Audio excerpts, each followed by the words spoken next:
Well, hey everyone, this is Carrie back with Family eBiz. Facebook sort of, you can't really tell. It looked like it was grinding. So if y'all had to sit there for a few seconds, so sorry. Hey, I'm glad you're here. We are halfway through Energize Your Biz this spring. We have covered many things, including just a good foundation, knowing your niche market, knowing your problems for your target market, and then moving into providing a solution for them, giving them a lead magnet so you can begin to build your email list. To me, it's the number one asset in your entire business. And then last week, what did we talk about? I sort of went, shh. I actually don't remember. Oh, I know. I can look it up right here. We talked about we talked about email marketing. Then we talked about specific 5 lead magnets that you could use last week. So if you missed any of those, they are right here. No matter where you're watching, you should be able to find each one of those in that area. Today, what we're going to talk about is WordPress queues. Now, this is going to be a little basic, but sometimes we need to refresh, because I'm going to tell you right now, I'm going to show you some images of my site, and I'm like, yeah, I'm not doing it right. I'm actually in the middle of completely revamping my homeschool website. There are some things on there I love, and I know that I'm doing right. So as y'all are coming in, I would love to hear from you. Just leave a comment and tell us what the weather's like. It was like cold a week ago, and now it's beautiful outside and sunshiny, and then it's going to be cold next weekend. Here in Texas, the weather can't decide what to do. So leave a message and just let me know what kind of weather you're having. That would be awesome. I'd love to know who's here as well. All right, let's talk about our 5 items that I think are important on any website. And I'm just using WordPress because I think that's one of the easiest ones. It's a free way that you can do this. The first one is a homepage. And y'all may think some of this is obvious, but let's talk about what should be on here. A lot of us just throw up a homepage and we copy someone else's. I think you need to take a step back and think, what is the purpose of your homepage? It is one page, and that is usually the most trafficked page. What is the purpose? What do you want people to do? On your homepage, I believe you need one call to action. If you've got buttons, now I know you're going to have a nav bar at the top and some things at the footer. But what is the sole number one purpose of your homepage? I think one call to action. I think one thing that I did, I took my search bar off the homepage. You can't go searching for anything. You deal with what is on that homepage. So let's just look at my homepage. Now I will say, this is one of the pages I actually feel like is good. It's going to get a brand new look and feel.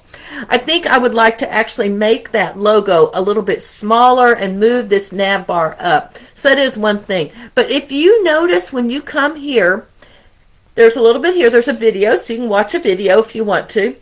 And then you can sign up for my email list right here. It is right here at the top. Now, let's scroll down a little bit. And I did this the lazy way instead of doing screen capture video. So here's my video, and there's where you could sign up. Look at this. Underneath it, you can email and subscribe. You sign up for something connected to me right here. That's it. So you either sign up for email or you sign up for social media. That's it. And come over here. You can get my lead magnet, everything you want to know about homeschooling. There you go. That's it. That is my call to action. Yes, there are several little buttons, but every single one of them is, I want contact with you. I want to build a relationship with you. I didn't give them a bunch of blog posts to look at. I didn't give them a bunch of resources to go find when it comes to go look in my store. My number one thing when they land on that page is to get their email and connect with them. If they go sign up for my Facebook page, that's okay, because the first thing I ask them when they join is, would you like my freebie this month? So, okay, homepage. The next one is About Me page. Now, I'm going to be real honest. I am not showing you a picture of my About page. Oh, hey, Michelle, cold and windy. Oh, snow tomorrow. Oh my gosh, that is cold. We don't have snow. We used to back in January. Okay, About Me is the next page. I think this is really important, and I will say I need to completely rewrite it. When I looked at my About Me page, I realized I wrote this in 2012. That was 10 years ago. It needs some help. It needs a lot of updating. But one thing I think is really, I still did this on my old one.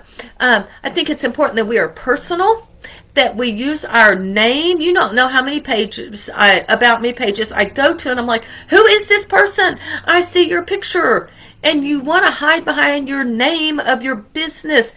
I want to know who you are, because if I know who you are, I know I can know you. I get to know you, like you, and trust you. And that's why I would want to spend any money with you. So I think it's important that we are personal. We use our name. We are somewhat transparent. We all have different levels of transparency. I think on here you might share some of your top posts, maybe 3 to 5, so they can get a little flavor of who you are, just the title, and it can click. If you speak, maybe how do you connect? You don't need to give them all the details, but here are 3 of our top workshops that we offer. If you do networking, here's opportunities that you can network with us. You could be one of our sponsors. It really depends on what you have.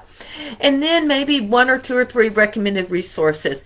But the top needs to be personal. Include pictures of you and your family, whatever you feel most comfortable with. I'm telling you, research shows the About Me page is the #1 visited page on pretty much any website. That's important to realize. So, homepage, About Me page. Let's talk about the blog page. Now, for some of you, your homepage is your blog. Okay, and that's fine. If that is your call to action, is to read your blog post, that's fine. That just wasn't mine. Now, I believe, let me just talk about it. We got 2 things coming up right here. We have blog posts and we have pages. A post is different than a page. A post, there's usually a list of the posts, and you keep adding to it at the top. A page is a permanent page. A permanent page could be your store. It could be your resources page. It could be articles that you've written that you want people to be able to find easily. Those are pages. They look different than a blog post. A blog post you're continually adding to the top. So what do we want to do with that blog post? We want to add updated content on a regular basis. Now, I would add to a blog post maybe once a week or twice a week. But now I don't. It's usually once or twice a month is all. I think it's important to add updated content. It doesn't always have to be words. It could be a video. A lot of times I will put a little paragraph and a video and a paragraph and then a call to action, because every blog post that I have needs a call to action. It's either go buy something or sign up for this freebie. Some call to action. If you are putting a blog post up with no call to action, why? It needs a call to action. So let's look. The other thing I think blog posts need are keywords, and then you need to work on SEO. That's a whole nother topic, but that is something that's important. Blog posts need to have Pinterest-worthy images, meaning a vertical image that people can pin and go back and look at. And then we need to take our blog posts and share them everywhere. Just like, okay, Michelle's on here. I stole this idea from Michelle. She told me one time in the last few months, we ought to share it like we're a 2nd grader, proud of our artwork. And I thought, what a great image. When we put up a new blog post, that's exactly, we need to be so excited about that blog post that we are sharing it everywhere we can. On email, in Facebook pages and groups and other people's that will let us share it. On Instagram, on Pinterest, on Twitter, on YouTube, wherever you can share it. You share it everywhere. You share it through SEO as well. So a blog post is something you're constantly adding updated content. So let's look at my home page. Now, I will tell you right now, this is one of those things I am revamping. It won't look like this, but there are some things on my blog homepage, meaning this is my blog homepage. There's a header here, and the first post is here, and then there's little bitty images, and you can click and get the rest of them. Now, I'm not going to talk about the blog post. We just talked about it. But I have a 2-column thing. So the blog post is here, and there's extra columns. I don't know that I will do everything like that when I revamp, but let's look at this. What is at the top? Right here, another call to action. Hey, sign up for my email. Did I say sign up for my email? No, I said Have fun learning with our Spring Gardening Resurrection Sunday Mother's Day fun activities sent to your email immediately after they post here. So they can sign up here and click the button. Again, follow us and subscribe. Got all those social media things so that we can get their email or contact information. As we scroll down, I have a few images here. So this is a lead magnet. It's a freebie. This is 13 ideas on preparing for Easter. It is also a lead magnet because they can sign up there for many things. And so that would be something. Now, this is the first place I put my search bar, right here in the blog. So let's just take a look at this. See if I can hold this well enough for you. It's something like this. It's not exactly, but something like that. Okay, they can sign up, they can sign up, they can click and sign up, click and sign up. Oh, if they want to search, it's down here. Why do I do that? I want to give them a place that they can search, but I don't want that to be the primary thing on my pages. I want to get their contact information. So that's just a choice I've made. Now, if you keep scrolling down, this is actually a product that I sell, so they can get that. And then if you keep scrolling down, I didn't print all of them, you get, this is an affiliate marketing image. And then here are all my categories. And that is number 5. So let's talk about this. We've got homepage, about me page, blog post, pages, and then categories. Those are our top 5 things. Excuse me, I'm going to sneeze, I think. Maybe not.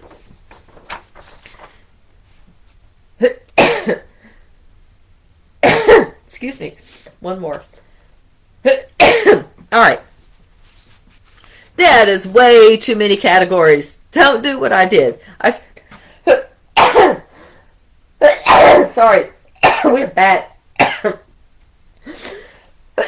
Excuse me. We have bad allergies around here. Don't do what I'm doing. This is bad. But you do need to pick some categories. The categories should be keywords, which some of these are. Your categories should solve your customer's problem. And we should start with a few. When I mean a few, I mean start with 1, maybe 2 or 3. Start with 1 category and fill out your blog post, especially if you're just starting. And then go to a second one. And then maybe a third one. But each one of those categories should have, I would say, 10 to 30 blog posts before we add another category.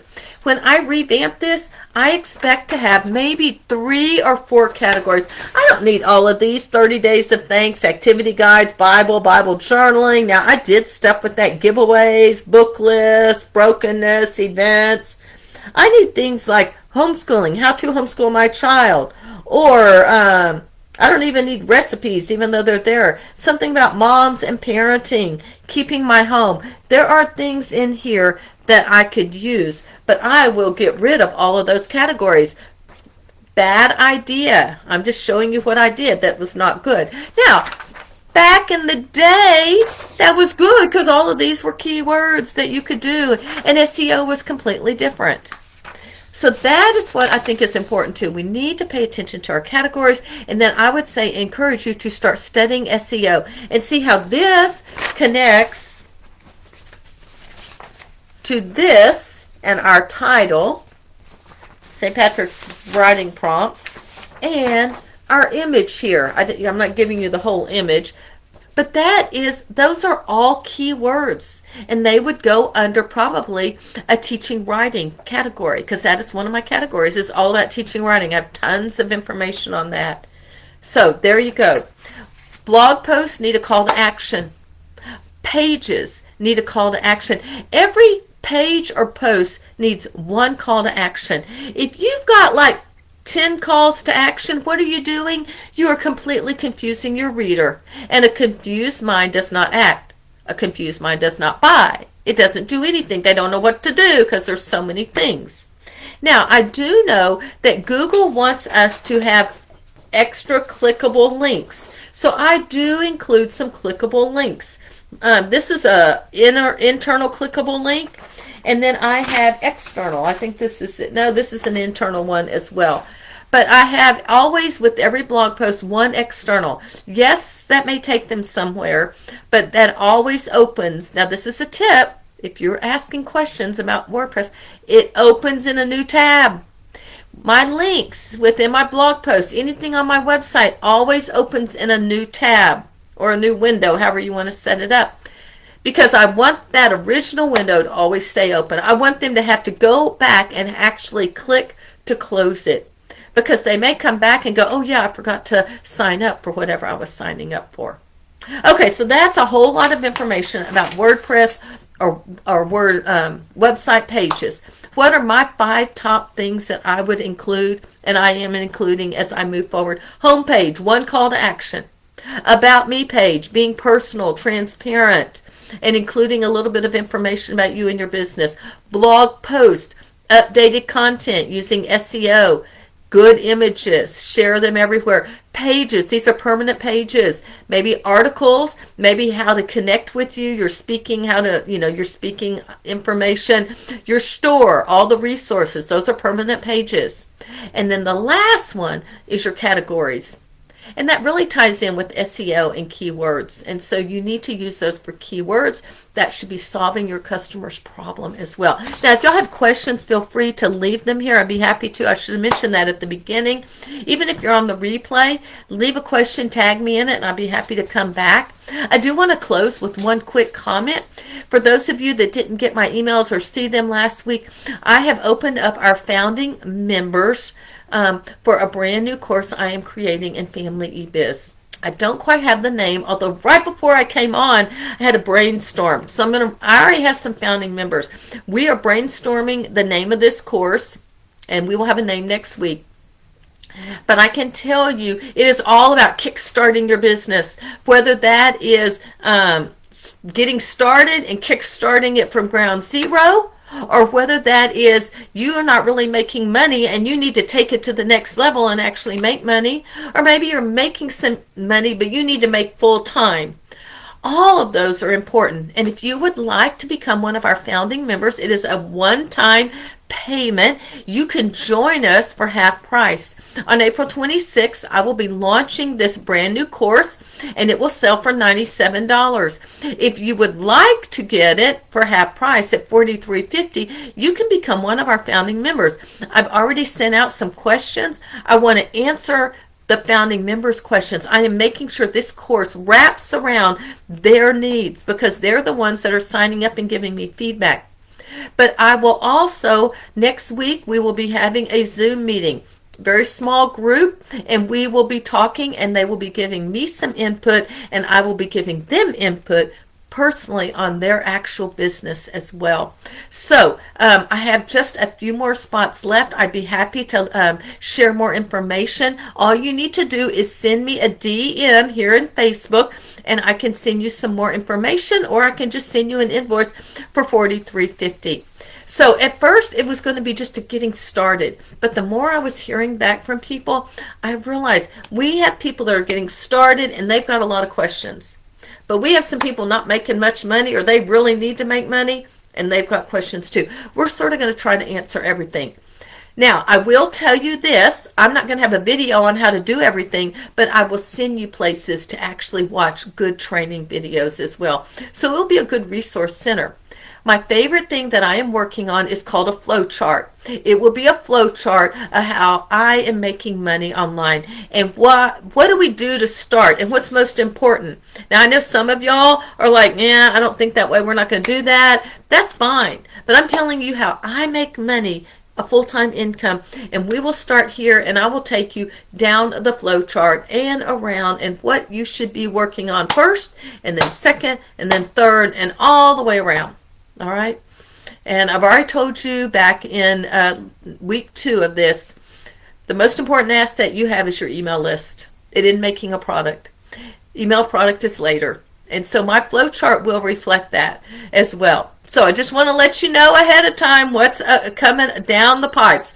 But if you're interested in being one of our founding members for this Kickstart Your Business type thing, we will be giving you the tools to take your business to the next level. Hey, I'm Carrie Beck with FamilyEbiz.com. Let me just check and see. Oh, hey, AJ. AJ's here. Yay, thank you.